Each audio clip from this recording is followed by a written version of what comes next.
I think we do what every other venue does is, size of the containers of alcohol, the number that you can take back to your seat. Certainly training is important, and probably of utmost importance, making sure all the staff is trained, not just the alcohol servers, the concessionaires and the bartenders, but your ticket takers, your ushers, security, parking and traffic, everybody should be trained.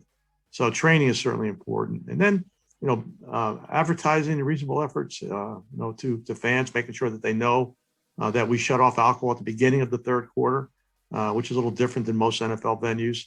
And that, the typical things, you can't leave the building with alcohol. You can't bring alcohol into the building. ID checks, 30 and under here at MetLife Stadium. I know it's 40 and under in other places. In some places, it's even, if you can breathe, you're going to have to show an ID, which is all well and good, but you have to make sure that if you are, whatever your policy is, that you enforce it. We do a lot of secret shopping here. Delaware North does it, as does the MetLife Stadium management team brings in secret shoppers.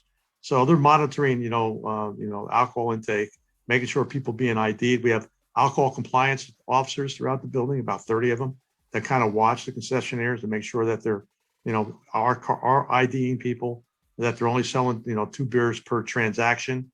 So those kind of things. So there's many, many things, but I think it's important that you develop the list, you have it available, you post it at concession stands so people can see what your basic reasonable efforts are.